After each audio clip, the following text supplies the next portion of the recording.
थोडं पोहे थोडी चाळण मारून घ्यायची. कचरा पडतो ना खाली असं.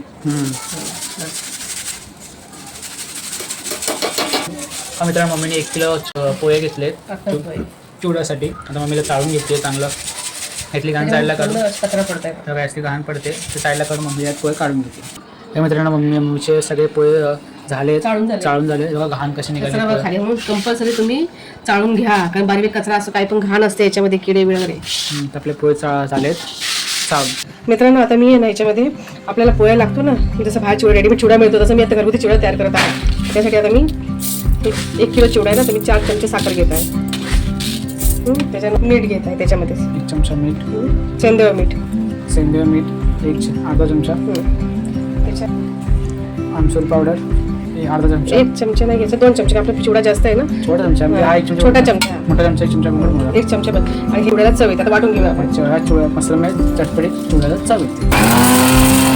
मी चांगलं बारीक करून घेतलेलं आहे. मसाला आपला मम्मी ट्रीटमेंट काढून घेतला. याच्यामध्ये लसूण जिरे टाकते पहिला, नंतर मी लसूण मम्मी लसूण वाटून घेते मित्रांनो. येतात एकदम अशी बारीक नाही वाटायची, ही थोडी जाडसर वाटायची, कारण फोडणीत पूर्ण जळून जाईल ना ही, म्हणून थोडी जाडसर. बघा आता मी तेल टाकले, जास्त तेल टाकलं नाही, 1 चमचा तेल टाकले. आणि तेल सगळीकडे लावून द्यायचं तुम्ही, जेणेकरून सगळ्या पोह्यांना आपण तेल लागेल. आता मी याच्यामध्ये हळद टाकते, कारण का पोहेला हळद पूर्ण लागून जाईल. आणि स्लो गॅसवर पोहे भाजायचे छानपैकी. मम्मीचा पोहे टाकते मित्रांनो, एकदम स्लो गॅसवर पोहे भाजायचे, हलक्या हाताने हे पोहे. मित्रांनो बघा आता मम्मी थोडेसे पोहे टाकले. आमच्याकडे भरपूर पोहे, आमच्याकडे टोप नाही म्हणून मी तुम्हाला थोडं करते. छोटा टोप आहे ना, हा छोटा टोप आहे त्यामुळे मम्मी अशी स्लो गॅसवर चांगले हलवून घ्यायचे पोहे. सगळ्यांना हळद पण लागते. त्याला किती वेळ करायचं मग? त्याला 15 मिनिटं तरी जातात सगळं भाजायला. असं भाजायला 5-7 मिनिटं लागतील एक याच्याला. 3 वेळा आपल्या 2-3 वेळा भाजायचं ना, सगळे मिळून 15 मिनिटं जातील. सगळे फ्राय करून झाले, मस्त कुरकुरीत झाले एकदम. ह्याच्यामध्ये जो वाटलेला मसाला होता ना आपण बघाशी, साखर परत त्याच्यामध्ये मीठ हे सगळं टाकलं तर हे सगळं आपण टाकतोय. तो जे गरम येतं तेव्हा हा मसाला टाकून घ्या, म्हणजे खाली लागणार नाही. हा सगळा पोहेला लागेल. पोहे झाले भाजून आता मी. आता याच्यामध्ये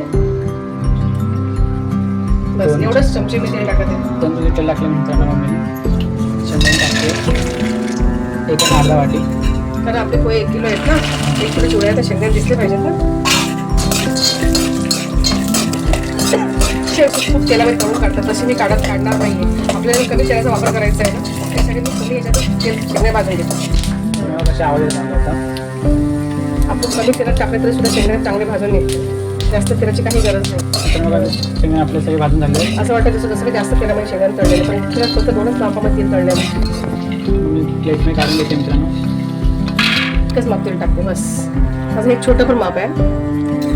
त्याच्यामध्ये मी डाळी टाकली, 200 ग्राम डाळी घेतली होती. ते पण असे थोडं तेलाने भाजून घ्यायचे. ऑलरेडी ही डाळ भाजलेली असते म्हणून कमी भाजायची. आपली डाळ ही भाजून झालेली आहे, हिला जास्त भाजायची नाही, कारण ही भाजलीच असते. मम्मीला प्लेटमध्ये काढून घेते. 1च चमचा टाकायचा तेल. आपण ह्या चिवड्यामध्ये जास्त तेलाचा वापर केलेला नाही आहे. आता हा खोबरा मी पातळ स्लाइस कापले होते आणि खोबरं थोडंच सोडलं. हे छानपैकी भाजून झालेलं आहे, खरपूस जास्त लाल नाही. त्याला पण मी काढून घेते मित्रांनो. घेत आहे त्यासाठी मी 2 चमचे तेल टाकते, कारण का मिरच्या चांगल्या तळून निघायच्या, चांगल्या खरपूस भाजायचे.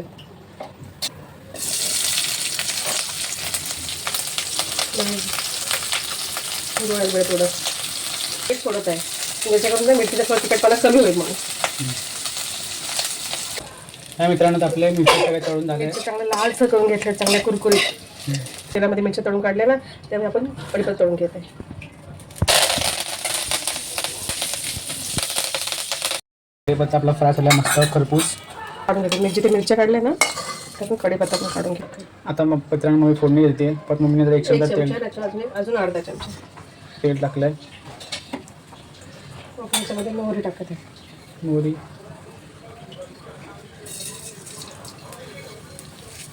होतं ना, लसूण आणि जिरे ते टाकत आहे. ते चांगलं आपण भाजून घेतो, चांगलं लाल करायचं लसूण चांगलं. मम्मी तुम्हाला हळद टाकते. आता लसूण काय काय अख्खेच ठेवल्यात, कारण ते थोडे शेकले ना. हे हिंग टाकते. हिंग माझं चमचे छोटा आहे. तिळ सोडते. आपली फोडणी तयार झालेली, कमी तेलामध्ये फोडणी तयार केली. आपण दोन्ही ह्यात थोडं फोडणी सोडून देत आपण. सगळं एकत्र करायचं. झाली आहे मित्रांनो, फोडणी झाली आहे तर मम्मी हिला पोहेमध्ये सोडते. हा गॅस बंद करायचा आणि त्याच्यामध्ये हा लाचचे जे तेल थोडंसं आहे त्याच्यामध्ये हे सगळे मिश्रण एकत्र करायचं. ही पावडर सुद्धा शेंगदाण्याला वगैरे लागली त्याच्या आपण मगाशी वाटण घेतो ना मसाला चिवड्यासाठी, हे ह्याला लागले पाहिजे. म्हणून आपण असं हे काढून घेत पाहिजे. काढून घेतलेले जेव्हा मसाला लावून घेतला तर मग वाटलं होतं ना चिवड्याचं, तर हे टाकत आहे. हा सर्व मसाला आपण आता सोडून द्यायचा. मित्रांनो आम्ही हलवते चांगलं मस्तपैकी. बघा मित्रांनो आपल्याला चिवडा झाला आहे, मस्त वास सुटला. तेल पण नाही जास्त दिसत आहे, काहीच तर मी तेल कमी तेलामध्ये सगळं हे केलेलं आहे चिवडा. मस्त चिवडा झाला आहे आपला. बघा किती मिरची मिरच्या चांगली तुटते बघा. तुटत्या चांगला मस्त वास सुटला. तिखट गोळ्यान चव पण खूप मस्त आहे. मी खूप चिवडा केला ना, तो तुम्ही नक्कीच ट्राय करून बघा. 1 किलोच्या पोळीसाठी मी फक्त पावग्राम तेलाचं प्रमाण घेतलेलं आहे. खूप कमी तेलामध्ये वापर केलेला आहे. त्याच्यामुळे हा तुम्ही चिवडा नक्की करून बघा. बघूया आपण, भेटूया आपण नेक्स्ट ब्लॉगमध्ये. बाय.